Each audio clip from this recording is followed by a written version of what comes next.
Good morning! Ayan, sa lahat po ng ating mga nakatutok ngayon, sa programa pa rin po ng DZRH Operation Tulong, oras na po para sa ating Bantay Atay. Hatid po sa inyo ito ng Liver Prime.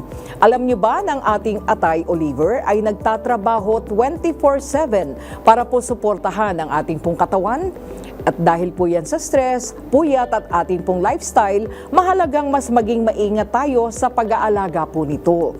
Kaya ngayon pong araw, pag-uusapan natin kung bakit mahalaga ang atay sa pangkalahatang kalusugan at mabuting pangangatawan. Makakasama po natin muli ngayong umagang ito si Doc Jenny Agkawili Conde upang bigyan pa rin tayo ng dagdag kaalaman para po sa pag-aalaga ng ating atay. Hi Doc Jenny, magandang umaga po sa inyo. Good morning Miss May at sa lahat ng nanonood dito sa Bantay Atay. Eto na, kung meron pong isang payo na maibibigay po kayo sa ating pong mga kababayan nakikinig sa atin ngayon, nanonood, para mapanatiling malusog po ang ating atay, ano-ano po ba yun? So, ang maibibigay kong payo, ang isang pinakamahalagang payo sa pangangalaga ng ating atay, alagaan ang ating metabolismo. So, paano natin mapapangalagaan? Sa tamang pagkain, healthy diet, kumain ng gulay, ng prutas, iwasan yung mga processed food or ultra-processed food, yung mga red meat, at saka yung mga sweetened beverages, such as yung mga soft drinks, iwasan na rin yon. And of course, iwasan ng paninigarilyo at sobrang pag-inom ng alak. Isa rin is magandang magkaroon ng tamang or regular na ehersisyo ang ating pasyente, at kung may sakit man, magandang kontrolin ang kanilang diabetes, ang kanilang cholesterol, at ang pagkakaroon ng tamang timbang.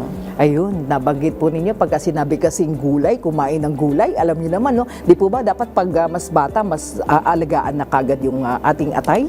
Tama, Miss May, na habang bata pa lang, dapat alagaan na ang kanilang atay kasi pwede pag nag-edad na, mas lalong lumala yung pagkakaroon ng sakit sa atay. Paano po ba mapapanatiling consistent? Ano po yung healthy habits? Ito na po tayo, para sa pangmatagalang liver care. Medyo mahirap kasing gawin yan, Yes. Consistent, diba? Tama, yung pagiging consistent, So, syempre, magsisimula tayo sa mga maliliit na hakbang or steps, So, at saka yung pagkakaroon ng desisyon araw-araw na gusto nating maging healthy, So, syempre, sa maliliit na paraan, yun nga, na maganda na yung diet, piliin natin yung mga healthy na pagkain, At saka regular na mag-ehersisyo na dapat at least ideally na araw-araw piliin natin na maglaan tayo ng oras or kahit minuto lang, They advise kahit 30 minutes lang na exercise or brisk walking pwedeng makatulong sa pangangalaga ng ating katawan, lalo na ng ating atay. Isa rin, sa pagiging consistent, maganda rin yung suporta ng ating pamilya. Importante rin yun. Kasi syempre, ikaw nga, nagpapaka-healthy. Kung sa bahay mo naman, ang niluluto puro pritos, puro karne, hindi rin magiging consistent yung